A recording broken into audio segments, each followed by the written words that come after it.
Chapitre 1. Une mort en ré. Mineur, la pluie tombait à un rythme doux et persistant sur Londres, peignant la ville d'un monochrome scintillant. Les lampes à gaz brillaient chaleureusement le long des rues drapées de brume, leur lumière scintillant sur les pavés lisses. Au coin de Covent Garden, la majestueuse façade du Royal Victoria Opera House se dressait comme une duchesse vieillissante, digne, élégante et cachant des secrets derrière son masque de marbre. À l'intérieur, l'opéra bouillonnait de vie. Les riches clients arrivaient vêtus de costumes et de robes, sur mesure, qui scintillaient sous les lustres. L'air était chargé de parfums, d'anticipation et du murmure subtil mais omniprésent du scandale.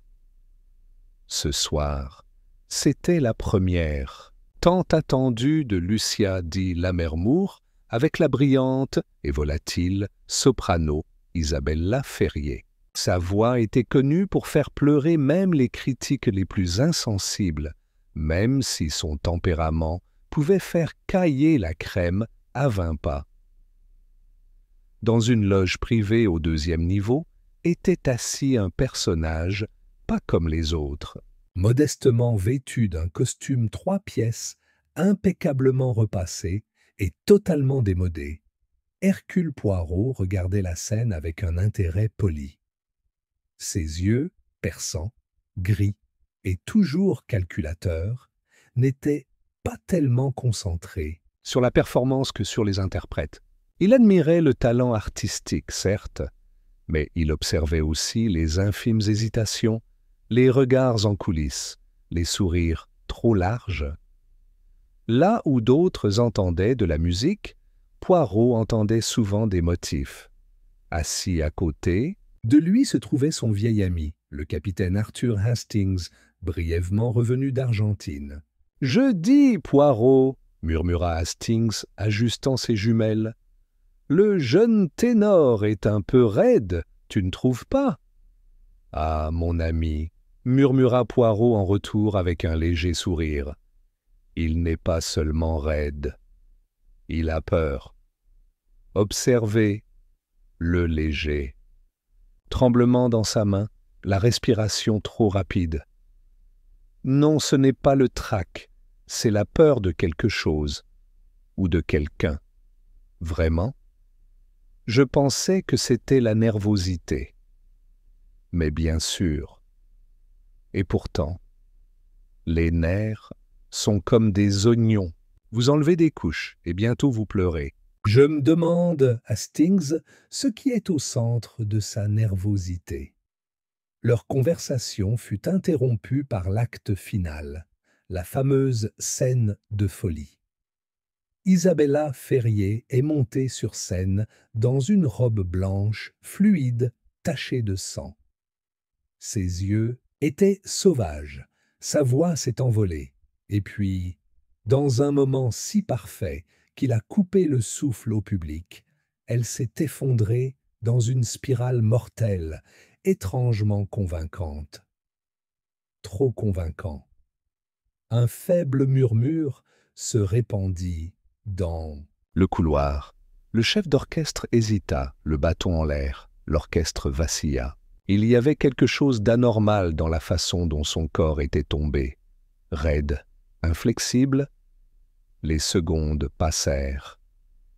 Personne n'a bougé. Poirot se leva. « Mesdames et messieurs !» La voix du régisseur résonnait dans le théâtre, tremblante et rauque. « Il y a eu un incident. Veuillez rester calme. Nous demandons à tout le monde de rester assis. » En quelques minutes, le rideau était tiré. Le personnel médical s'est précipité. Et en moins d'1 heure, l'annonce officielle était faite. Isabelle Ferrier était morte.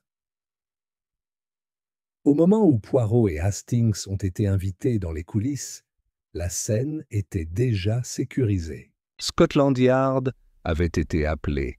Mais l'inspecteur Japp, qui avait appris depuis longtemps à s'en remettre à Poirot dans les affaires sensibles, lui accorda un accès total. La loge de Ferrier était une étude en contradiction, à la fois glamour et chaotique. Une flûte de champagne à moitié bue se tenait à côté d'un miroir brisé. Son costume gisait sur la chaise longue. Un bouquet de roses noires avait été jeté à la poubelle. Sur le mur, quelqu'un avait griffonné, au rouge à lèvres. « La mort chante ce soir. » Japp croisa les bras. Aucun signe de lutte. Une autopsie est en cours. Un poison est suspecté. Nous le saurons bien assez tôt. Qu'en pensez-vous, Poirot? Poirot marchait délicatement dans la pièce, le bout des doigts pressés l'un contre l'autre. Elle n'a pas été simplement empoisonnée. Elle a été réduite au silence. Et très publiquement aussi. Le message du rouge à lèvres, ce n'est pas un hasard. Ce n'est pas simplement un meurtre, mon ami. C'est du théâtre. Hastings fronça les sourcils. Vous pensez que le tueur voulait une audience? Poirot hocha lentement la tête. En effet. Mais plus que cela, il voulait du symbolisme. Tuer la diva pendant la scène de folie. Le message est d'une clarté effrayante.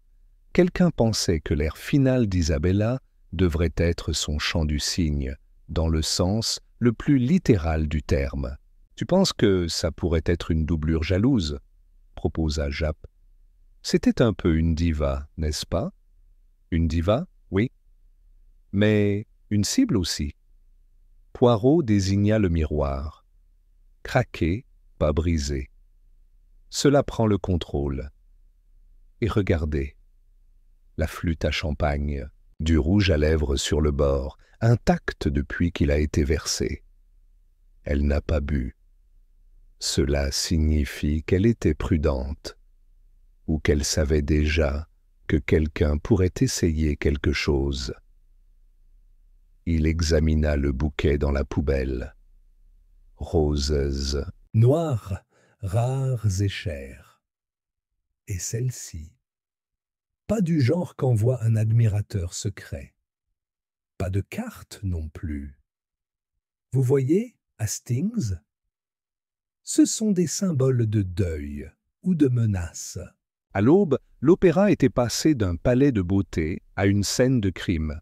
Le casting avait été séquestré.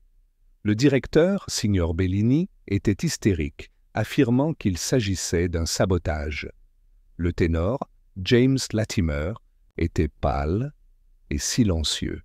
La doublure, Maria Lovelace, a insisté sur le fait qu'elle ne savait rien, bien que Poirot ait remarqué ses yeux rougis et ses mains tremblantes. Dans la fosse d'orchestre, le hautboïste a mentionné une dispute, entendue la veille, Isabella criant à son manager à propos d'un différend contractuel. Le directeur avait disparu peu après la chute du rideau. Poirot a tout absorbé, doucement, comme un homme écoutant une symphonie complexe. Chaque note, chaque pause, chaque dissonance comptait. Lorsqu'il sortit finalement dans le brouillard matinal, il pencha la tête vers le ciel. « Cette affaire, Hastings, murmura-t-il, sera un opéra en soi, plein de passion, de trahison et peut-être un dernier appel pour la mort. » Hastings frémit. C'est ainsi qu'a commencé la tragédie à l'opéra. Chapitre 2. Les ombres derrière le rideau à midi, la pluie avait cessé, mais les nuages gris s'accrochaient au ciel de Londres comme de la poussière sur du velours. Le Royal Victoria Opera House, autrefois animé d'appels de répétition et de musique, était désormais étrangement muet, comme en deuil. Un policier solitaire gardait l'entrée principale, et une fine ligne de ruban jaune flottait dans la brise, comme un ruban brisé. À l'intérieur, l'odeur du parfum s'était estompée. remplacé par quelque chose de stérile et légèrement métallique. Poirot se déplaçait dans les couloirs des coulisses avec sa précision habituelle, chaque pas résonnant de pensée. Hastings le suivait, un carnet à la main, plus par habitude que par nécessité. La liste des suspects potentiels s'allongeait. Poirot avait obtenu la liste des acteurs et du personnel auprès de Signor Bellini, le réalisateur dramatique italien qui s'était enfermé dans son bureau depuis les petites heures du matin. Il y avait 47 noms sur la liste et Poirot avait l'intention de comprendre le rôle que chacun avait joué, sur scène et en dehors. « Nous commençons, » a déclaré Poirot, « par des entretiens. Mais pas avec les suspects évidents. Non, non, Hastings, la vérité, elle attend rarement sous les projecteurs. Elle se cache dans les coulisses. » Ils furent conduits dans une pièce, à côté, où un assistant régisseur fatigué avait organisé les acteurs et le personnel en attente, comme des acteurs anxieux lors d'une deuxième audition. La pièce était pleine de tension, et les yeux se tournèrent vers Poirot avec un mélange de suspicion et de soulagement. Le premier à être appelé fut James Latimer, le ténor principal. Il entra avec la posture de quelqu'un qui avait encore un peu de caractère, son manteau drapé élégamment sur ses épaules, ses cheveux impeccablement coiffés. « C'était une brillante interprète », a déclaré Latimer, les yeux fixés sur la table devant lui. « Exigeant, arrogant parfois, mais sa voix, comme le tonnerre et la soie. Vous étiez proche de mademoiselle Ferrier ?» demanda doucement Poirot. Elle était intense. Nos duos étaient magiques, mais en dehors de la scène, elle gardait les gens à distance. Je ne dirais pas que nous étions amis. Elle n'en avait pas beaucoup. Vous étiez nerveux la nuit dernière, a noté Hastings. Poirot l'a vu. Latimer hésita. Oui, elle a menacé de quitter la production la veille. Elle a dit qu'elle avait reçu une menace, une lettre. Je l'ai dit à Bellini, mais il l'a rejetée. Il a appelé cela un drame lyrique. Peut-être que j'aurais dû insister plus fort. Le regard de Poirot se fit plus aiguisé. Et où est cette lettre maintenant? Je ne sais pas. Elle n'a laissé personne le voir. Elle a juste dit que c'était un avertissement habillé de rose. Ensuite, Maria Lovelace, la doublure. Son visage portait la fatigue creuse de quelqu'un qui avait passé la nuit à espérer une tragédie, puis à être horrifié quand elle se réalisait. Elle était tout ce que je voulais être, murmura Maria, et tout ce que je craignais de devenir. Tu l'as enviée? Comment pourrais-je ne pas le faire? Dit Maria en clignant rapidement des yeux. Elle avait la voix, la renommée, mais elle était paranoïaque. Elle regardait toujours par-dessus son épaule. Elle me traitait comme une menace, mais je n'ai jamais voulu sa mort. Où étiez-vous pendant la représentation? Demanda Poirot. Dans la salle verte. Je regardais. J'attendais au cas où elle faiblirait. J'étais prêt à intervenir, mais je n'aurais jamais pensé que ce serait comme ça. Poirot pencha la tête. Connaissez-vous des rivaux, des amants, des ennemis? Maria hésita. Elle avait une relation compliquée avec son manager, Roland Legge. Il était plus qu'un manager, du moins, c'est ce que les gens disaient. Mais il n'était pas content d'elle ces derniers temps. Elle envisageait de rompre le contrat. Roland Legge était plus difficile à trouver. Il n'était pas rentré chez lui après la représentation et son téléphone était éteint. Scotland. Yard a émis un bolo et Poirot a demandé son adresse à Bellini. Il avait le sentiment que l'absence du manager n'était pas une coïncidence. Curieux, marmonna Poirot alors qu'il quittait à l'opéra. Roland Leigh disparaît la nuit même de la mort de son client vedette. S'il est innocent, il choisit une manière très stupide de le montrer. Et s'il paniquait? Demanda Hastings. Peut-être qu'il ne l'a pas fait, mais il avait peur d'être blâmé. Ah, les coupables fuient, oui, mais les innocents, ils restent, ils se battent, à moins, bien sûr, qu'ils sachent que quelque chose d'autre va arriver.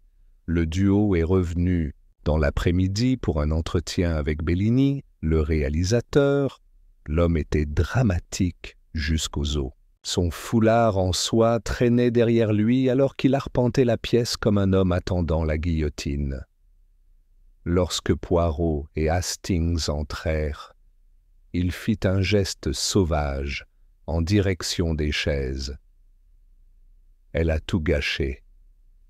Il a pleuré. Isabella était un génie, mais aussi une tempête. Un instant de rire, un instant de fureur. Elle m'a accusé d'avoir saboté son dernier air. Moi qui lui ai donné le rôle. « Vous avez eu des disputes ?» demanda Poirot. « Nous sommes disputés comme le feu et l'huile. » Elle pensait que quelqu'un voulait détruire sa voix, prétendait que l'éclairage était aveuglant, que la musique ralentissait. De la folie, a-t-elle menacé de partir? Elle a toujours menacé. Mais cette fois, elle était sérieuse. Elle avait une offre de Vienne. Elle comptait l'annoncer après cette représentation. Mais maintenant, elle ne chante plus. Bellini s'effondra sur sa chaise, les yeux fous. Poirot lui donna un moment avant de reprendre la parole. « Connaissiez-vous les Roses Noires ?» Bellini secoua la tête. « Non. » Mais elle les craignait. Elle a dit qu'ils avaient été envoyés auparavant, il y a des années, à Milan. Après une mort similaire, Poirot se tut. Un autre opéra? Un autre mort? Oui. La soprano s'est effondrée en cours de représentation. Du poison, ont-ils dit. Le tueur n'a jamais été attrapé. Cette nuit-là, Poirot était assis dans son petit appartement de Whitechapel, sirotant une tisane chaude alors que la pluie revenait taper doucement contre la vitre. Hastings était assis en face de lui, les sourcils froncés. « Alors, qu'est-ce que tu penses de tout ça ?» il a demandé. Poirot se pencha en arrière, les doigts croisés. « Nous avons une diva, aimée et redoutée, dont la vie se termine devant un public. Nous avons des roses noires, une menace murmurée et un manager disparu. Et maintenant, une histoire, une deuxième soprano, empoisonnée, à Milan. » Hastings cligna des yeux. « Tu penses que c'est lié ?» Poirot eut un petit sourire presque imperceptible. « Hastings, mon ami, dans ce monde, il n'y a pas de coïncidence. Seulement des modèles que nous n'avons pas encore compris. » Au Royal Victoria, la scène est restée silencieuse. Mais dans les loges, derrière les rideaux de velours et dans le cœur de ses interprètes, la peur avait pris le premier rôle et, quelque part dans la ville, un tueur se préparait à son acte final. Chapitre 3. Une note du passé le matin s'est levée sur Londres dans une teinte sourde de gris et de lavande, comme si le ciel lui-même hésitait à commencer une journée, assombrie par la mort. La nouvelle s'est rapidement répandue. Opéra star meurt sur scène. Meurtre soupçonné. Tragédie au Royal Victoria. Pour Poirot, ces gros titres étaient des distractions, des spectacles tape à l'œil qui obscurcissaient des vérités plus profondes. Il était déjà en avance sur eux. Lui et Hastings retournèrent à l'opéra à 9 heures. Jap attendait à l'entrée avec un dossier glissé sous le bras et un froncement de sourcils gravé sur le visage. L'autopsie a eu lieu, a-t-il déclaré sans cérémonie. Ferrier a été empoisonné, à action rapide, probablement au cyanure, ou quelque chose de similaire. J'attends toujours le rapport toxicologique. Cela a été apporté par une boisson ou de la nourriture, mais curieusement, rien n'indique qu'elle ait consommé quoi que ce soit juste avant sa performance. Le champagne dans sa loge a été testé propre. Intéressant, murmura Poirot, les yeux plissés. Donc le poison a dû pénétrer dans son organisme plus tôt, peut-être même à son insu. Elle était ciblée, a ajouté Japp. Délibérément et précisément. Et artistiquement, a déclaré Poirot. Il ne s'agissait pas d'un crime de complaisance, cela a été répété. Ils furent interrompus par un Bellini troublé qui sortit du couloir avec une enveloppe marron, froissée et humide dans les coins. Ses yeux étaient cerclés de rouge et ses mains tremblaient. « C'est arrivé dans le courrier du matin, » dit-il en le poussant vers Poirot. « Adressé à Ferrier. Mais elle est... Tu sais, j'ai pensé que tu devrais le voir. » Poirot prit l'enveloppe avec précaution, examinant l'écriture. Très audacieux, incliné vers la droite. Aucune adresse de retour, pas de frais de port, remis en main propre, peut-être glissé pendant la nuit. Il l'ouvrit lentement et en sortit une seule feuille de papier épais. L'encre était rouge cramoisi. Vous n'avez pas écouté à Milan. Maintenant, vous ne chanterez plus. La morte è il tuo ultimo atto. La morte est votre acte final. Le front de Poirot se plissa. Milan encore. Le passé revient. Milan, répéta Japp. Vous en avez parlé hier. Oui. Il y a eu un autre décès, celui d'une soprano, empoisonnée de la même manière lors d'une représentation. L'affaire n'a jamais été résolue. Et maintenant celui-ci, un message reliant clairement les deux. Bellini pâlit. Vous ne pensez pas que c'est la même personne? Poirot ne répondit pas immédiatement. Il était perdu dans ses pensées, les lèvres serrées. Enfin, il parla. « Je pense que nous avons affaire à un meurtrier qui se croit artiste. Chaque acte de mort est une composition, et Ferrier n'était que le dernier mouvement de leur symphonie. » Au fur et à mesure que la journée avançait, Poirot et Hastings se déplaçaient méthodiquement dans l'opéra. Ils ont inspecté la salle des costumes, le stockage des accessoires et les cabines des techniciens. Dans la cabine d'éclairage, Poirot passa 20 minutes silencieuses à inspecter le panneau de commande, traçant son doigt le long des bords des gradateurs. « Mon ami, dit-il doucement, remarquez-vous, la poussière n'est dérangée qu'ici et ici. Quelqu'un a réglé les lumières hier soir, juste avant l'acte final. » Hastings cligna des yeux. « Est-ce que ça ne pourrait pas être le technicien? Peut-être. Mais peut-être que c'était quelqu'un qui veillait à ce que l'éclairage frappe Ferrier d'une certaine manière pour intensifier le drame, ou pour cacher quelque chose. » Il montra un petit bouchon de flacon niché dans un coin, à peine visible. Un indice peut-être? Ou simplement des conneries? Poirot le ramassa délicatement avec son mouchoir. Nous verrons. Plus tard, de retour, au bureau administratif, ils ont rencontré Judith Hall, la directrice commerciale de l'opéra, une femme réservée, bien habillée, aux yeux calculateurs et à la voix douce qui portait à peine. « J'ai conservé les contrats d'Isabella », a-t-elle déclaré. Il montre qu'elle était sur le point de rompre son accord. Elle prévoyait de quitter l'entreprise à la mi-saison. Bellini ne voulait pas y croire. Mais j'ai vu la demande de clause de résiliation sur mon bureau la semaine dernière. Et vous en a-t-elle parlé? Demanda Poirot. Elle a dit qu'elle était surveillée, que quelqu'un de son passé l'avait suivie à Londres. Au début, j'ai supposé que c'était de la jalousie. Un chanteur rival, peut-être. Mais après Milan, Judith fit une pause. J'étais là aussi, vous savez, Milan. Je m'occupais des comptes pour cette production. Je me souviens très bien de cette nuit.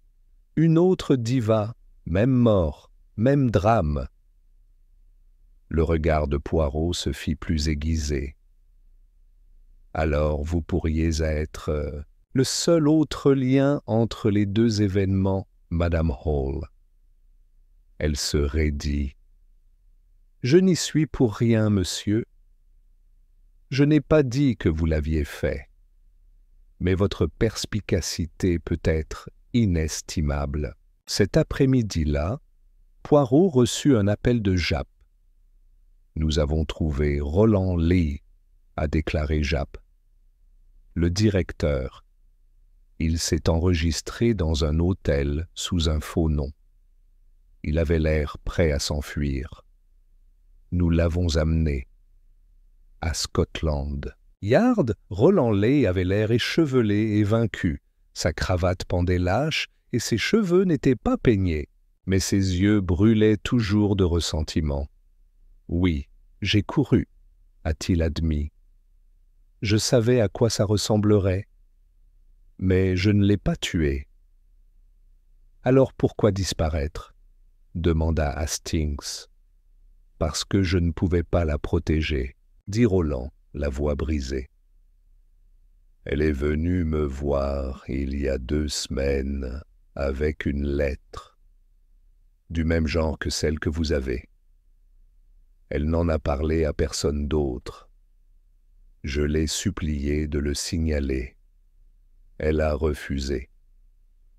Elle a dit qu'elle avait vécu pire. « Et qu'as-tu fait ?» demanda Poirot. « J'ai engagé un service de sécurité privée, un homme nommé Greaves, un ancien policier. Il était censé la surveiller pendant le spectacle. Mais quelque chose s'est mal passé. Où est Greaves maintenant? Parti. Il a disparu la nuit du meurtre. » « Pratique, » marmonna Hastings. Roland leva les yeux. « Vous ne comprenez pas.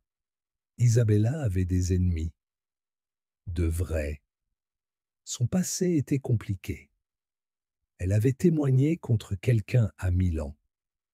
Un homme nommé Vescari. Il a été arrêté pour fraude. Elle était le témoin, vedette. On dit qu'il est sorti de prison récemment. Il a juré de se venger. » Poirot se pencha lentement en arrière. « Vescari, » répéta-t-il. Et ceci, Hastings, commence à prendre forme. Ce soir-là, Poirot retourna à son appartement. Il a disposé un tableau sur son bureau. Visage, nom, flèche. Hastings le regardait travailler avec une admiration tranquille. « Alors tu penses que ce Vescari est le tueur ?» Poirot resta silencieux un moment. « Je pense que Vescari est un Fields, conducteur, » dit-il enfin. « Mais nous ne savons pas s'il est connecté à la tapisserie complète. Quelqu'un a envoyé ces roses à Ferrier. Quelqu'un a laissé ce message de rouge à lèvres. Et quelqu'un a tamisé les lumières juste au bon moment. » Il tapota le bouchon du flacon qu'ils avaient récupéré dans la cabine d'éclairage. « Si nous découvrons ce que cela contenait, nous pourrions comprendre la méthode. » Mais pour comprendre... « Le motif, Hastings ? Nous devons savoir qui craignait vraiment Férié et pourquoi. Dehors, la pluie avait recommencé. Une bruine douce et lugubre qui frappait les fenêtres comme des doigts sur les touches d'un piano. Au loin, le Royal Victoria Opera House était silencieux, la scène sombre, les rideaux tirés, mais derrière ces plis de velours, un meurtrier s'attardait toujours, attendant son dernier signal. Chapitre 4. Les fantômes de Milan Hercule. Poirot n'a pas beaucoup dormi cette nuit-là. Alors que la ville dormait sous un rideau de bruine, il était assis à son bureau, révisant méthodiquement ses notes. Des noms, des dates et des motifs tournaient dans ces petites cellules grises comme des danseurs lors d'une répétition finale. Le meurtre d'Isabella Férié n'était pas un crime ordinaire. Il était délibéré, théâtral et surtout personnel. Au lever du soleil, il a envoyé 2 télégrammes, l'un à un contact à Milan, l'autre à un ancien associé d'Interpol. Si Vescari, l'homme mentionné par Roland Leigh, avait réellement été libéré de prison, Poirot aurait besoin d'une confirmation. Et vite. Hastings, bâillant et groggy, arriva à l'appartement de Poirot peu après 8 heures. « Vous savez, marmonna-t-il en s'enfonçant dans un fauteuil, certains d'entre nous ont besoin de dormir. » Poirot sourit faiblement. « Et certains d'entre nous, mon ami, ne dorment pas pendant qu'un meurtrier danse librement dans l'ombre. » Hastings se frotta les yeux. « Alors, quelle est notre prochaine étape ?» Poirot se leva et redressa ses poignets. « Nous retournons à l'opéra. Aujourd'hui, nous explorons le passé, car je soupçonne qu'il n'est pas resté enterré. » Le Royal Victoria. Opera House semblait creux à la lumière du jour. Les rideaux de velours ont été tirés, les lustres atténués, et la scène, autrefois vibrante, est restée silencieuse. C'était désormais un mausolée, faisant écho au souvenir de la dernière note de Férié. Judith Hall les a rencontrés à la réception. « Il y a quelque chose que vous voudrez voir, » dit-elle d'un ton sec. « Il vient de la coiffeuse privée de Férié. Nous venons juste de l'ouvrir. » Elle l'a gardé verrouillé. La petite boîte laquée noire reposait sur un bureau, élégante mais rayée par l'usure. Judith tendit une clé à Poirot et recula. À l'intérieur se trouvaient des lettres, des fleurs pressées, une petite photographie d'un jeune Férié, debout devant la Scala et une enveloppe rouge sang. Poirot l'ouvrit délicatement. À l'intérieur se trouvait une feuille de parchemin pliée avec une seule phrase. « Je n'ai pas oublié Milan. Vous ne devriez pas non plus. » Et en dessous, enfoncé dans le pli, un pétale de rose noire. « Elle n'en a jamais parlé à personne, » demanda Hastings. Judith secoua la tête. Elle était secrète. C'est pourquoi elle gardait un cabinet privé, même si nous proposions un stockage sécurisé. Elle ne faisait pas confiance à beaucoup de gens. Poirot jeta à nouveau un coup d'œil à la photo.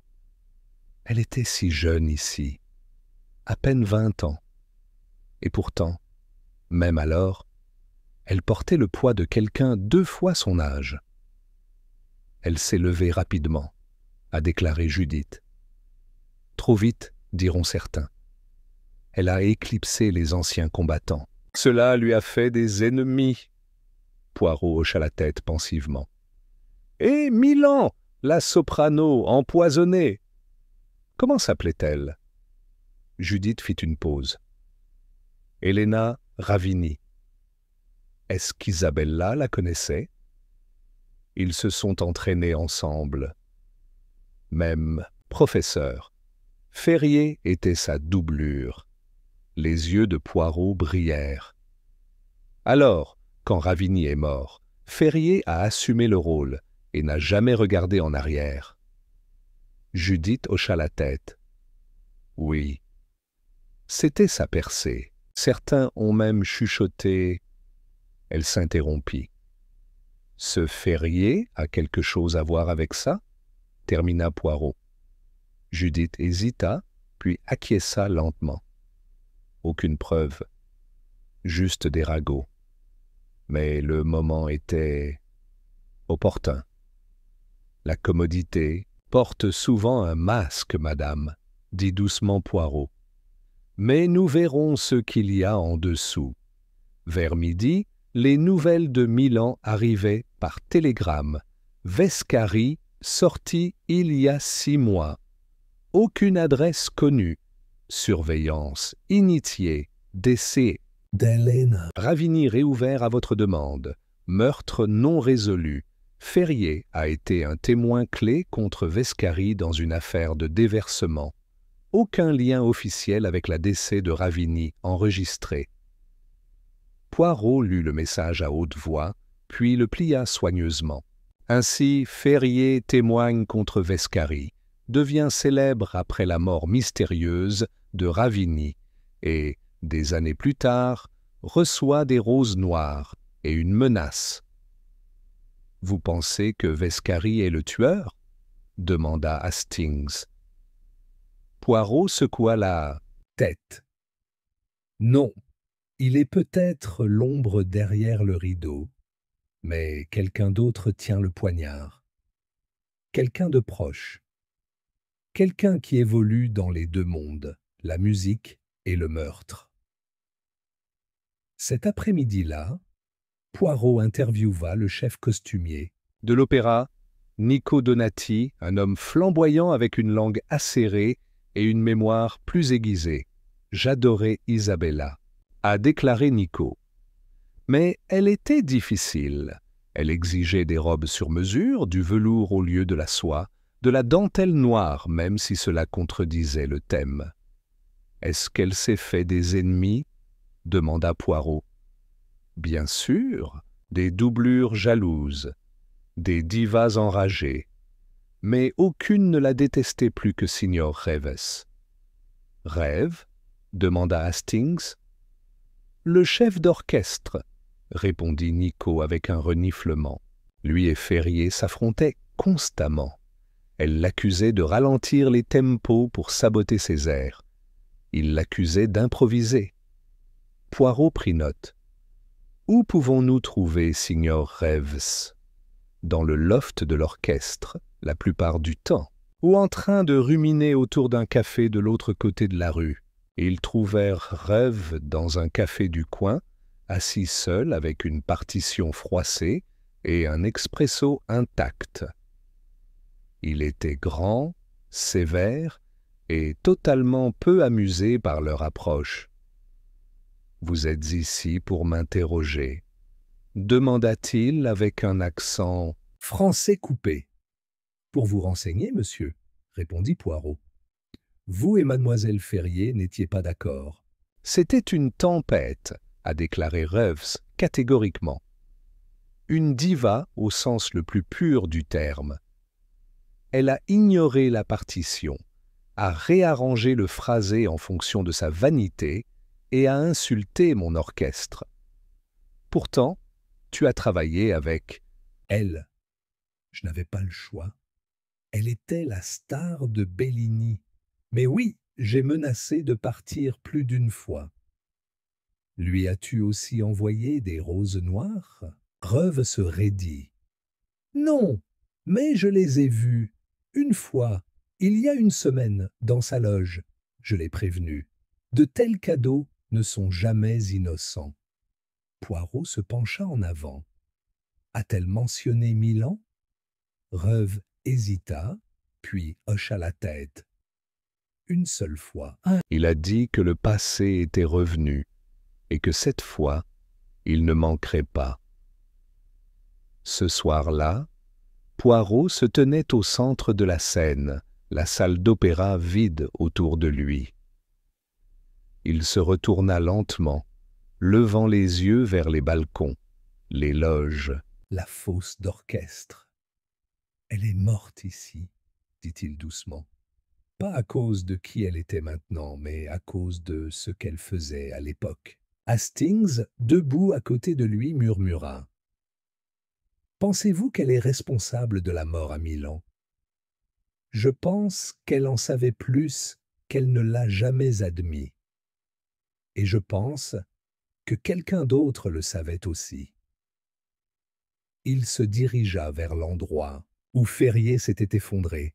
Elle se tenait là, chantait ses dernières notes, et puis le silence. Poirot s'agenouilla, effleurant le sol de ses doigts. Là, un petit éclat de verre. Pas à cause des lustres. Trop mince, trop pointu. Il l'a ramassé. Une fiole, murmura-t-il. Cassée ici. Du poison placé dans l'accessoire, peut-être? Il regarda vers le côté de la scène, où accessoires et costumes attendaient dans les coulisses. Le tueur était proche, plus proche que quiconque ne le soupçonne. Alors qu'il quittait l'opéra, Poirot s'arrêta devant les portes et se retourna. « Elle a reçu 3 avertissements, murmura-t-il.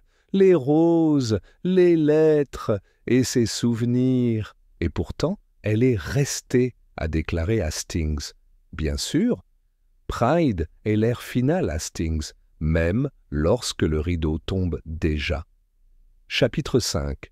Le secret du maître des accessoires, malgré toute sa grandeur, le Royal Victoria Opera House contenait plus de secrets sous terre qu'en surface. Sous les balcons dorés et la fosse d'orchestre polie, des couloirs sinueux menaient aux salles de stockage, aux buanderies et aux coffres-forts. Des accessoires, un labyrinthe où les représentations d'hier s'attardaient dans la poussière et le silence. C'est ici, au plus profond des entrailles du théâtre, qu'Hercule Poirot et le capitaine Hastings se sont retrouvés ce matin-là, guidés par Malcolm Greaves, un accessoiriste trapu et à la voix douce, sans aucun lien, s'est-il avéré, avec l'homme de sécurité privée que Roland Leigh avait prétendu embaucher. Cet homme est resté porté disparu, tandis que ce Greaves est resté très présent. « Je suis dans la maison depuis près de 30 ans, a déclaré Greaves en déverrouillant une lourde porte en fer avec un jeu de clés tintantes. J'ai vu des divas aller et venir, des scandales aussi, mais jamais comme ça, pas de meurtre. La pièce dans laquelle ils entraient sentait le vieux vernis et la cire à bois. Des rangées d'étagères bordées d'épées, de gobelets, de faux crânes et de décors élaborés s'étendent dans l'ombre. « Dites-moi, monsieur, » dit Poirot en entrant, « qui avait accès aux accessoires utilisés pendant Lucia dit Lammermoor ?» Greaves se gratta la tête. « Eh bien, les mains des assistants tournent, mais pour l'acte final, je fais généralement la configuration moi-même, surtout lorsqu'il s'agit de vrais verres ou de vrais liquides. La sécurité, vous comprenez. Et la nuit du meurtre? J'ai préparé le flacon de sang utilisé pour la scène de folie. C'est juste du sirop teinté, rien de nocif. Je l'ai placé moi-même sur le plateau d'argent, comme toujours. Mais il s'interrompit, les yeux plissés. Maintenant que tu en parles, quelque chose n'allait pas. Le regard de Poirot se fit plus aiguisé. Comment, monsieur? Il y avait une 2e fiole, dit lentement Greaves. Je n'y pensais pas beaucoup. À l'époque, parfois des accessoires supplémentaires sont laissés lors de la répétition générale, mais celui-ci était plus petit, délicat, et disparu avant que je puisse le vérifier à nouveau. Vous n'avez pas signalé cela? Il hésita. Je pensais que je l'avais peut-être égaré. Je ne voulais pas faire d'histoire, surtout avec le spectacle sur le point de commencer. Poirot fit un petit signe de tête. « Dites-moi, enregistrez-vous » ? « Chaque accessoire ? » « Absolument. » Chaque élément est vérifié, étiqueté et signé dans mon journal de bord. Alors examinons les dossiers. Dans un petit bureau niché à côté du coffre-fort, Greaves sortit un registre usé, relié en cuir. Poirot se tourna vers l'entrée pour la représentation finale. C'était là. Flacon de sang accessoire, 1, vérifié par M. Greaves Plateau, argent, vérifié miroir. Brisé, préfissuré, vérifié pot de diffusion de pétales de rose. Vérifié flacon supplémentaire, non enregistré. Poirot passa un doigt sous l'entrée, s'arrêtant sur une légère marque de crayon. Remarque, deuxième flacon, pas d'étiquette, retiré avant la configuration finale. Quelqu'un est entré dans cette pièce, murmura Poirot. Soit pendant l'entracte, soit juste avant le rappel, et a placé le poison là où Ferrier pourrait le rencontrer. Vous l'avez vu, mais vous l'avez rejeté comme étant normal. Greaves soupira. J'aurais dû dire quelque chose. Poirot lui tapota l'épaule. Et maintenant, c'est fait. Ils sont revenus à la surface alors que les répétitions reprenaient. Une doublure se préparait pour prendre la place de Ferrier pour le reste de la saison. L'air bourdonnait d'énergie nerveuse et de ragots étouffés. Poirot et Hastings s'arrêtèrent devant la salle verte où les rires résonnaient malgré la tragédie. Cette pièce, a déclaré Poirot, est toujours révélatrice. Les artistes y déposent leurs masques dans les petits moments. Il entra. La salle verte était chaleureuse, bondée et pleine de tension déguisée en acclamation. Lorsque Poirot entra, les voix se turent, puis reprirent sur des tons plus calmes. Maria Lovelace était assise dans un coin, sirotant du thé. À côté d'elle, la soprano des chœurs, Elsa Vigne, ajustait son foulard avec des doigts tremblants. Poirot s'approcha d'Elsa. « Puis-je vous rejoindre, mademoiselle ?» Elle hocha nerveusement la tête. « Bien sûr, monsieur. » « Vous étiez proche de mademoiselle Ferrier ?»« J'étais présente, » a déclaré Elsa. Elle ne cultivait pas d'amitié, mais nous la respections. Nous le faisions tous. Elle exigeait la perfection. La perfection est une compagne solitaire, murmura Poirot. Dis-moi, a-t-elle déjà parlé de Milan? Elsa se figea pendant une fraction de seconde. Pas assez pour que la plupart des gens le remarquent, mais Poirot ne l'était pas le plus. Non, dit-elle rapidement, pas pour moi. Pourtant, vous connaissiez son passé? J'ai entendu des histoires. Poirot tourna son attention vers Maria. Et vous, mademoiselle Lovelace, vous a-t-elle déjà fait confiance? Maria baissa les yeux sur son thé. Elle a dit un jour, Milan lui a appris à survivre. Cette beauté ne signifiait rien si l'on ne surveillait pas ses arrières. Poirot hocha la tête, puis se tourna pour partir, seulement pour s'arrêter sur le seuil de la porte. Une dernière chose. Est-ce que quelqu'un ici sait où se trouve l'agent de sécurité privée engagé par Roland Lee? Silence. Puis Elsa parla. J'ai vu quelqu'un dans les coulisses ce soir-là. Un homme en manteau gris. Il ne faisait pas partie de l'équipe. On aurait dit qu'il essayait de ne pas être vu. Il pourrait être votre garde. Merci, dit Poirot. C'est utile. 7. Après-midi-là, Japp a appelé pour lui apporter des nouvelles. Nous avons trouvé quelque chose, dit-il. Vous allez vouloir voir ça. Les images de sécurité du quai de chargement derrière l'opéra avaient finalement été récupérées. Le film granuleux en noir et blanc montrait divers membres de l'équipage entrant et sortant. Mais à 21h37, quelques minutes seulement avant l'acte final de Ferrier, un homme en manteau gris s'est glissé à l'intérieur. Son visage n'était pas visible, mais il bougeait avec détermination. « Nous l'avons analysé dans le système », a déclaré Japp. « Il correspond à un homme nommé Anthony Greaves, aucun lien connu avec l'accessoiriste. Mais comprenez ceci, il travaillait dans la sécurité à la Scala. Il a été licencié parce qu'il était soupçonné de vol. Devinez où il était en poste la nuit où Elena Ravini est morte. Milan, murmura Poirot. L'intrigue s'épaissit. Dois-je émettre un mandat? Non, dit lentement Poirot. Trouvons-le d'abord. Tranquillement. Le tueur a déjà volé. La vedette une fois. Je ne veux pas encore de rappel. De retour à l'appartement de Poirot, Hastings regarda le panneau suspect. Il s'était développé depuis le chapitre 1. Les photos, les ficelles et les questions cartographiaient désormais un enchevêtrement de relations, de motifs et de moments. Maria Lovelace, désespérée d'avoir une chance, de prendre la tête, rêve, furieux contre les libertés musicales de Ferrier. Judith Hall détient des connaissances sur les contrats et les secrets de Ferrier.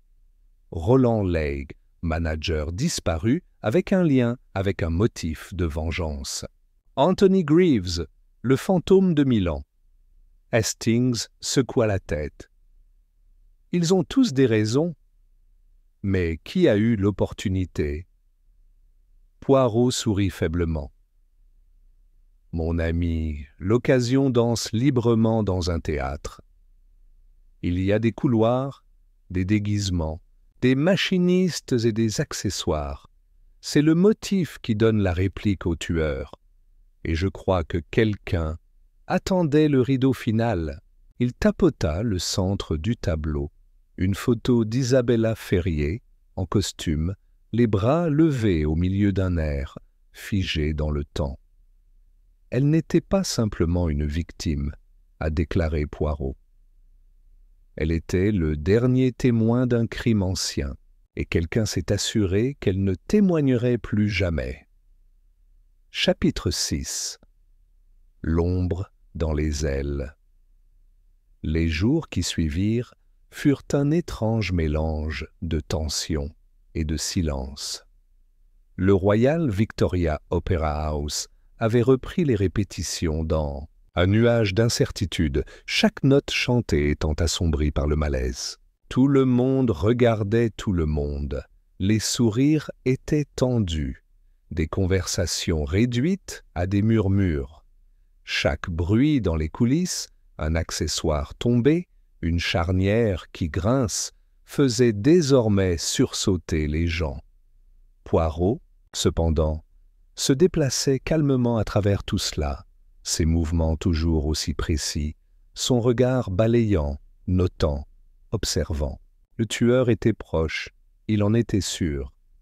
Les pièces s'alignaient, mais l'image qu'elles formaient était toujours obscurcie par le brouillard. Nous nous rapprochons de la vérité.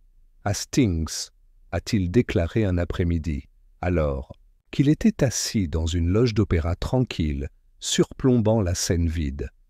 Mais certaines vérités doivent être persuadées.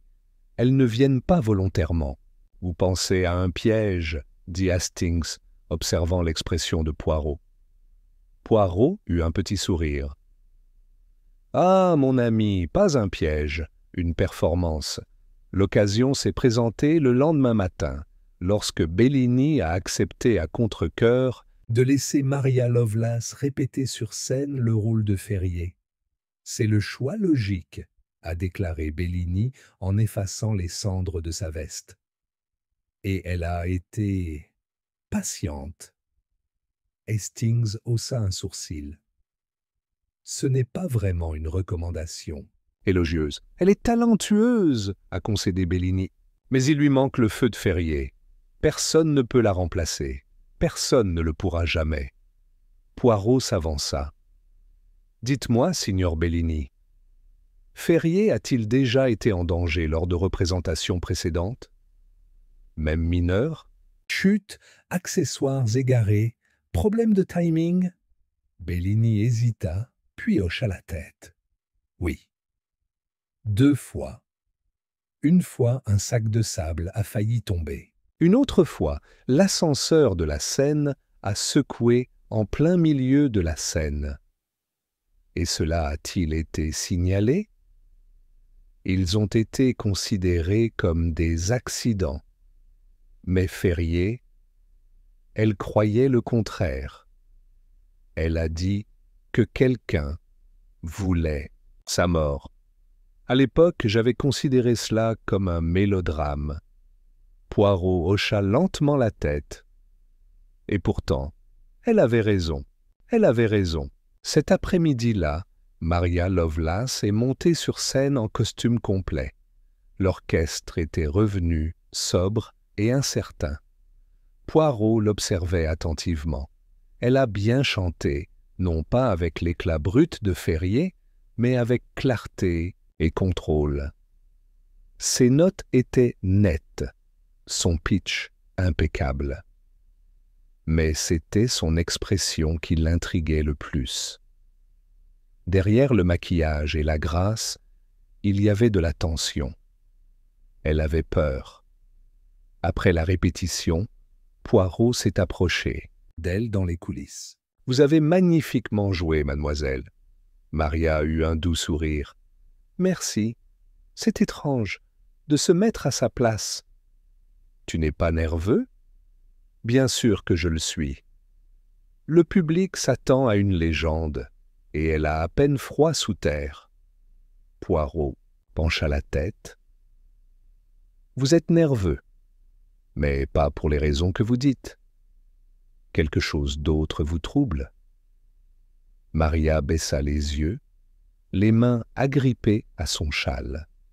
« J'ai reçu un message, » murmura-t-elle. Les yeux de Poirot se sont aiguisés. « Une note ?» Elle fouilla dans la poche intérieure de son costume et lui tendit un morceau de papier plié. « Faites attention à ce pourquoi vous chantez.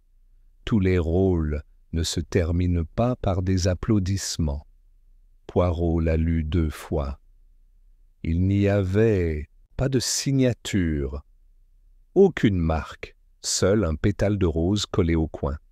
« L'avez-vous dit à quelqu'un ?»« Seulement Judith Hall. » Elle a dit de l'ignorer, que les gens étaient jaloux. L'expression de Poirot s'assombrit.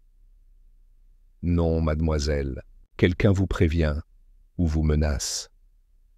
Dans tous les cas, vous devez être protégée. » La voix de Maria tremblait. « Pensez-vous que la même personne qui a tué Isabella veut maintenant que je parte ?» Poirot regarda vers la scène, où les projecteurs brillaient encore faiblement sur les planches vides. « Oui, et si nous n'agissons pas rapidement, ils frapperont à nouveau. » Ce soir-là, Poirot réunit Judith Hall, Bellini, Japp et Hastings dans le bureau du directeur. Sur le bureau se trouvait le pétale noir et le message de Maria. « Le tueur n'a pas fini, » a déclaré Poirot. Ils ont planifié la mort de Ferrier avec soin, flair et un sens artistique tordu. Maintenant, ils préparent le terrain pour un rappel. Japp croisa les bras. Vous dites que Maria est en danger. Je dis qu'elle est pourchassée, tout comme Ferrier. Pensez-vous que c'est la même personne de Milan? Demanda doucement Judith. Non. Milan, c'est le passé, mais c'est un passé qui lie ce présent. Le tueur est quelqu'un ici, dans cet opéra. Quelqu'un qui connaissait Milan, quelqu'un qui en voulait profondément à Ferrier et qui voit désormais Maria comme la prochaine menace ou le prochain symbole. La voix de Bellini était tendue. « Alors qu'est-ce qu'on fait ?» Poirot se leva. « Nous laissons le tueur croire qu'il réussit. Maria se produira à nouveau, oui, mais sous protection. Des gardes cachés. Chaque fiole, chaque accessoire, chaque point d'accès sont surveillés. Nous créerons l'illusion de vulnérabilité et nous surveillerons qui essaie de l'exploiter. La représentation du soir suivant était privée, uniquement avec le personnel et quelques observateurs invités. Maria est remontée sur scène, chantant avec une confiance qui l'a même surprise. Dans les coulisses, Poirot, Japp et Hastings se déplaçaient entre les stations. Des officiers étaient en place, se fondant dans l'ombre. Les accessoires avaient tous été nettoyés, vérifiés, revérifiés. Rien n'a été touché depuis l'installation. Mais les instincts de Poirot s'agitèrent avec inquiétude. Et puis, juste avant l'heure finale, une lumière a clignoté au-dessus de la scène, le signal de la séquence sanglante dramatique. Un assistant accessoire s'est déplacé pour récupérer le flacon sur le plateau. Poirot le vit. Un éclair d'hésitation. L'assistant tendit la main, puis fit une pause, puis déplaça subtilement le plateau vers un autre flacon. Un Poirot n'avait pas approuvé. « Arrêt !» cria-t-il en se précipitant. La pièce se figea. Poirot saisit le plateau et inspecta la fiole. Un léger miroitement, une fissure capillaire autour du bord. Il se tourna vers l'assistant, un jeune homme nommé Marcus, pâle, tremblant. « D'où ça vient ?» demanda Poirot. Marcus balbutia. « Je ne sais pas. » « Je pensais que ça faisait partie du montage. C'était sur l'étagère. » Poirot s'approcha. « On vous a dit de le placer là. »« Non, je veux dire, oui, je l'ai trouvé là-bas. Quelqu'un a dû le laisser. » Japp intervint. « Tu es soupçonné, mon fils. »« Non, je le jure. C'était Judith. »« Je l'ai vue dans les coulisses juste avant l'installation. Elle a dit qu'elle vérifiait les choses. » Tout le monde se tourna vers Judith. Son visage était illisible. « Est-ce vrai, Madame Hall ?» demanda doucement Poirot. Elle croisa son regard. Avec un calme glacial. « Oui, j'ai vérifié le plateau, mais je n'ai rien placé. Je vérifiais des choses. L'étiez-vous » demanda Poirot. Ou vouliez-vous vous assurer que votre plan restait intact? Les yeux de Judith se plissèrent. Qu'est-ce que tu insinues? Poirot posa la fiole fissurée sur le bureau. Je sous-entends, madame, que vous saviez ce qui s'est passé à Milan parce que vous étiez plus qu'un témoin. Vous étiez une participante. Et Ferrier, elle a menacé de le révéler. Judith rit. C'est absurde. Vraiment? Ferrier a pris votre place en tant que doublure de Ravigny, n'est-ce pas? C'est vous qui avez été mis de côté après la mort de Ravigny. Les yeux de Judith brillèrent. Elle m'a tout volé. J'étais le suivant. Je me suis entraîné avec Helena. Je méritais ce rôle. Et donc tu l'as empoisonné? Je n'ai pas tué Helena, siffla Judith, mais je savais que Ferrier avait quelque chose à voir avec cela. J'ai trouvé des lettres qui prouvaient qu'elle avait aidé Ravigny à faire taire en échange de son ascension. Je lui ai dit que j'allais le rendre public. Elle m'a supplié de garder le silence, m'a promis de l'argent, puis a essayé de me pousser hors de l'entreprise. Alors tu l'as fait taire à la place. Judith restait silencieuse. Poirot recula, les mains jointes. Vous l'avez magnifiquement orchestré.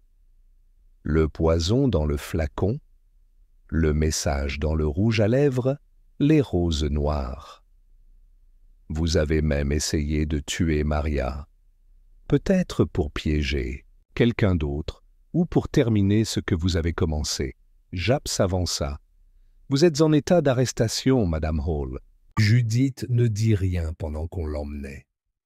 Cette nuit-là, Poirot se retrouva une fois de plus dans la salle d'opéra vide, sous les mêmes rideaux de velours qui en avaient trop vu. Il n'a jamais été question uniquement de vengeance, Murmure-t-il. Il s'agissait de rôle.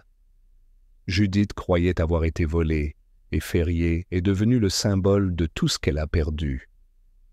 Hastings se tenait à côté de lui, solennel. Une tragédie de bout en bout. Poirot hocha la tête. Oui, mon ami, et comme tout opéra, il ne se termine pas par la justice, mais par le silence. Chapitre 7. Le duo final pour. La première fois depuis des jours, l'air autour du Royal Victoria Opera House semblait se détendre. Le personnel est revenu à ses habitudes, prudemment optimiste. L'arrestation de Judith Hall avait été la résolution dont tout le monde rêvait, soignée, simple et satisfaisante. Mais pas à Hercule Poirot.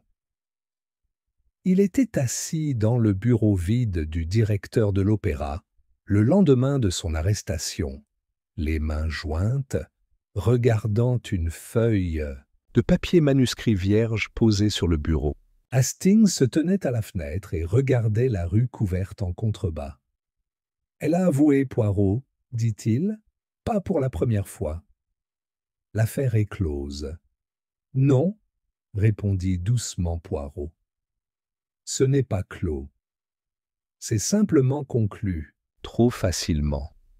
Hastings se retourna. « Que veux-tu dire ?»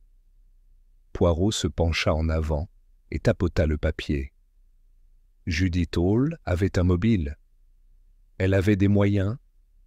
Elle a admis avoir menacé Ferrier et a été retrouvée près de la deuxième fiole. Mais réfléchissez, Hastings, à ce qu'elle a dit à la fin. Elle savait que Ferrier avait contribué à la mort d'Elena Ravini. Oui, c'est pourquoi elle a cherché à se venger. Mais oui. Mais comment l'a-t-elle su? Des lettres? Des oui-dire? Où est-ce qu'on lui a dit? Vous pensez que quelqu'un a lancé l'idée? Je pense qu'elle a peut-être été utilisée. Plus tard dans la journée, Poirot a demandé à parler à nouveau avec Judith, maintenant détenue à Scotland Yard. Elle avait l'air calme, posée, ses cheveux soigneusement attachés, les mains croisées sur la table. « Vous êtes revenu pour un rappel, monsieur Poirot ?» demanda-t-elle avec un mince sourire. « Je reviens parce que quelque chose me dérange, madame, » a déclaré Poirot. « Pourquoi maintenant? Pourquoi, après toutes ces années, avez-vous choisi ce moment pour agir ?» Judith haussa les épaules. « Elle m'a poussé trop loin. Vous avez été patient pendant plus d'une décennie, mais vous n'avez frappé qu'après. L'arrivée de quelqu'un d'autre, quelqu'un lié à Milan. Quelqu'un comme Anthony Greaves. » Les yeux de Judith clignotèrent. « L'homme de la sécurité? » Oui. Il est arrivé peu avant la représentation. A été aperçu près des accessoires et a disparu depuis. Si vous travailliez seul, pourquoi serait-il là? Je ne sais pas. Est-ce que quelqu'un vous a donné les lettres incriminant Ferrier? Judith hésita. Oui. Ils sont venus anonymement. Il y a des semaines. Poirot se rassit. Vous voyez donc, madame, peut-être n'êtes-vous pas le chef d'orchestre de cette tragédie. Peut-être n'en avez-vous été que l'instrument. Cet après-midi-là, Poirot visita les archives de l'opéra. Avec l'aide d'un vieux bibliothécaire poussiéreux, il a récupéré les enregistrements de la représentation de Milan qui a tout changé. Critique, liste de distribution, notes de production. Le nom d'Elena Ravini apparaissait souvent, et à côté d'elle, toujours, il y en avait un autre, Lydia Marquez. un nom qu'il n'avait jamais entendu auparavant. Elle avait été la doublure d'Héléna. Pas Ferrier. Mon Dieu, murmura Poirot. Alors ce n'est pas Ferrier qui a assumé le rôle d'Héléna. Il a tourné la page. Une note était griffonnée. En marge d'une liste de distribution, Marquez a rejeté la semaine de la première. Rôle transmis à Ferrier sur ordre du directeur. Aucune raison documentée. Il se leva et retourna précipitamment au bureau. « Hastings, dit-il à bout de souffle. Judith Hall n'a jamais été la rivale de Ferrier. Elle n'a jamais accepté de jouer le rôle. Elle était comptable, pas une artiste. La véritable doublure était Lydia Marquez, et personne ne l'a vue ni entendu parler depuis 1000 ans. Hastings fronça les sourcils. Alors de qui parlait Judith? Exactement. Quelqu'un lui a dit que Ferrier avait volé ce rôle, que Ferrier avait causé la mort de Ravigny, quelqu'un qui voulait que Ferrier parte et savait exactement comment pousser une femme amère à l'action. Un deuxième meurtrier? Les yeux de Poirot se plissèrent. Un vrai cerveau. Ce soir-là, une petite réception a eu lieu pour Maria Lovelace et le nouveau casting. Bellini a insisté là-dessus, espérant remonter le moral. Les verres tintèrent. Les serveurs se faufilaient dans la foule. La salle était éclairée de teintes dorées, mais Poirot se tenait au bord, insensible à la gaieté. Maria s'approcha de lui avec précaution. « Tu n'as pas l'air convaincu, » dit-elle en sirotant de l'eau gazeuse. Judith Hall est en garde à vue.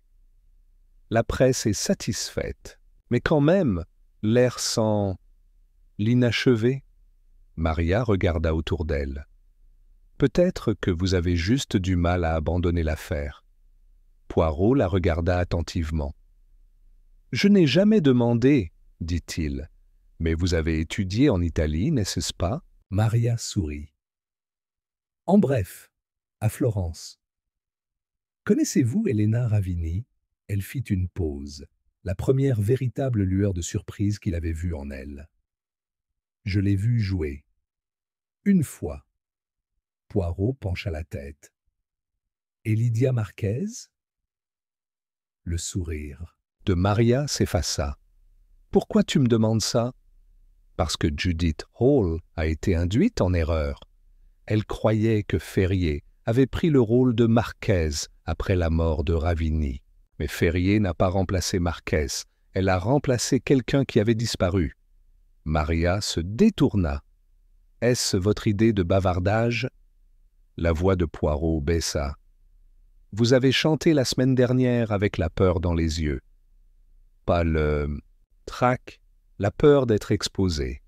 Maria posa son verre. « Vous vous trompez. Le suis-je ? Vous êtes arrivé juste avant la mort de Ferrier. Vous avez reçu une menace, tout comme elle. Vous avez répété dans la même robe. Vous êtes resté au même endroit.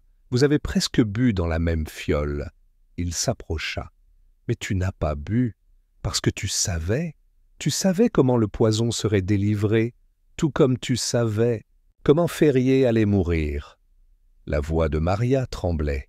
« Vous n'avez aucune preuve. » Mais j'ai la vérité. Lydia Marquez n'a pas disparu. Elle a changé de nom. Elle est réapparue des années plus tard en tant qu'étoile montante.